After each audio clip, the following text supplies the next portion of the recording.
तीसरा अध्याय सेनापतियों सहित महिषासुर का वध। ध्यान। जगदम्बा के श्री अंगों की कांति उदय काल के सहस्त्रों सूर्यों के समान है। वे लाल रंग की रेशमी साड़ी पहने हुए हैं। उनके गले में मुंडमाला शोभा पा रही है। दोनों स्तनों पर रक्त चंदन का लेप लगा है। वे अपने कर कमलों में जप मालिका, विद्या और अभय तथा वर नामक मुद्राएं धारण किए हुए हैं। तीन नेत्रों से सुशोभित मुखार बिंद की बड़ी शोभा हो रही है।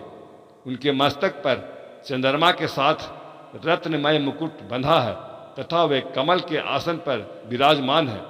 ऐसी देवी को मैं भक्ति पूर्वक नमस्कार करता हूँ। इसी कहते हैं, दैत्यों की सेना को इस प्रकार तहस नहस होते देख महादैत्य सेनापति चिच्छुर क्रोध में भरकर अंबिका देवी से युद्ध करने के लिए आगे बढ़ा।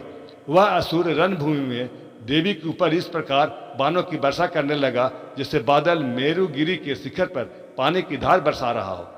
तब देवी ने अपने बाणों से उसके बाण समूह को अनायास ही काट कर उसके घोड़ों और सारथी को भी मार डाला।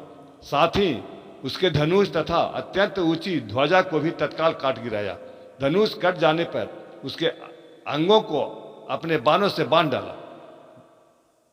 धनुष, रथ, घोड़े और सारथी के नष्ट हो जाने पर वह असुर ढाल और तलवार लेकर देवी की ओर दौड़ा। उसने तीखी धार वाली तलवार से सिंह के मस्तक पर चोट करके देवी को भी बाईं भुजा में बड़े वेग से प्रहार किया। राजन, देवी की बाह पर पहुंचते ही वह तलवार टूट गई। फिर तो क्रोध से लाल आंखें करके उस राक्षस ने शूल हाथ में लिया और उसे उस महादैत्य ने भगवती महाकाली के ऊपर चलाया। वह शूल आकाश से गिरते हुए सूर्य मंडल की भांति अपने तेज से प्रज्वलित हो उठा। उस शूल को अपनी ओर आते देख देवी ने भी शूल का प्रहार किया। उससे राक्षस के शूल के सैकड़ों टुकड़े हो गए। साथ ही महादैत्य चिच्छुर की भी धज्जियां उड़ गई। वह प्राणों से हाथ धो बैठा। महिषासुर के सेनापति उस महाप्रक्रमी चिच्छुर के मारे जाने पर देवताओं को पीड़ा देने वाला चामर हाथी पर चढ़कर आया।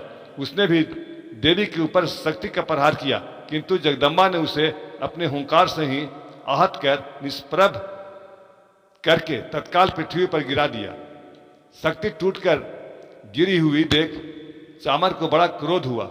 अब उसने शूल चलाया, किंतु देवी ने उसे भी अपने बाणों द्वारा काट। इतने में ही देवी का सींग उछलकर हाथी के मस्तक पर चढ़ बैठा और उस दैत्य के साथ खूब जोर लगाकर महायुद्ध करने लगा। वे दोनों लड़ते लड़ते हाथी से पृथ्वी पर आ गए और अत्यंत क्रोध में भरकर एक दूसरे पर बड़े भयंकर प्रहार करते हुए लड़ने लगे। तदंतर सिंह बड़े वेग से आकाश की ओर उछला और उधर से गिरते समय अपने पंजों को मार से चामर का सिर धड़ से अलग कर दिया।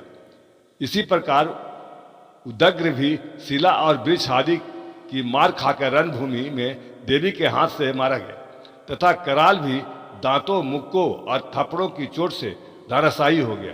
क्रोध में भरी हुई देवी गदा की चोट से उद्दत का चुम्बक निकाल दिया। भिंदी पाल से वासकल्कों तथा बाणों से ताम्र और अंधक को मौत के घाट उतार दिया। तीन नेत्रों वाली परमेश्वरी त्रिशूल से उग्रास से उग्रवीर्य तथा महाहनु नामक दैत्य को मार डाला। तलवार की चोट से बिडाल के मस्तक को धड़ से काट दिया। दुर्धर और दुर्मुख उन दोनों का भी अपने बाणों से यमलोक भेज दिया।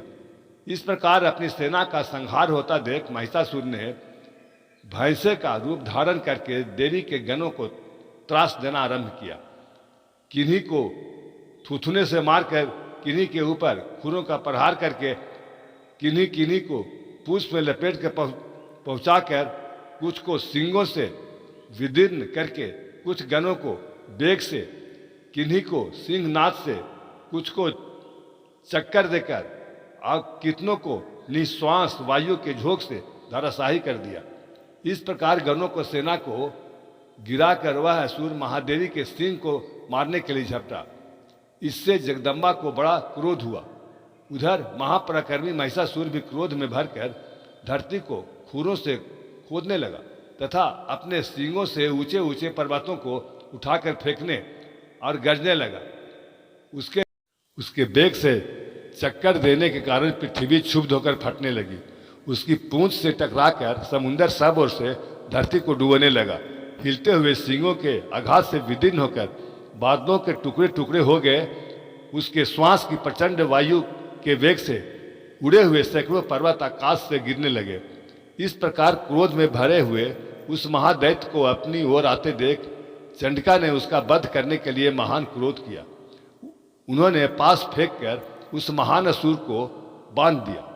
उस महासंग्राम में बंध जाने पर उसने भैंसे का रूप त्याग दिया और तत्काल सिंह के रूप में प्रकट हो गया।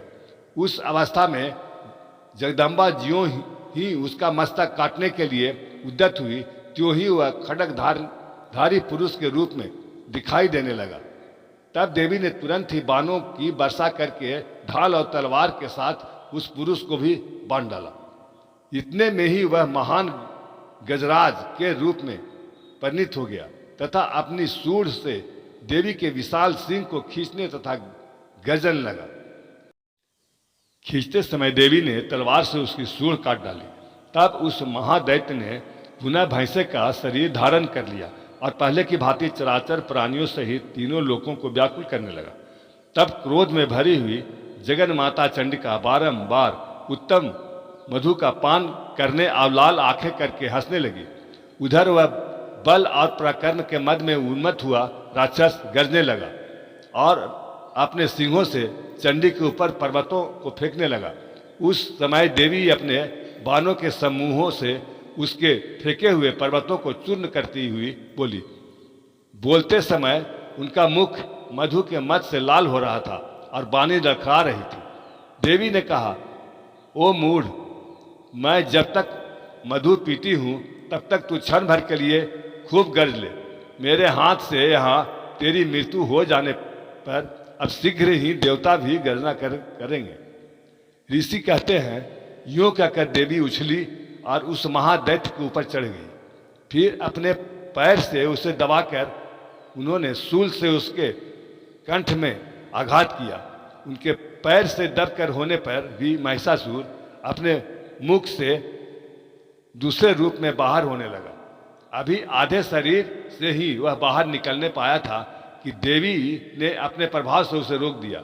आधा निकला होने पर भी वह महादैत्य देवी से युद्ध करने लगा। तब देवी ने बहुत बड़ी तलवार से उसका मस्तक काट डाला। फिर तो हाहाकार करती हुई दैत्यों की सारी सेना भाग गई तथा संपूर्ण देवता अत्यंत प्रसन्न हो गए। देवताओं ने दिव्य महर्षियों के साथ दुर्गा देवी का स्तवन किया। गंधर्वराज गाने लगे तथा अप्सराएं नृत्य करने लगी।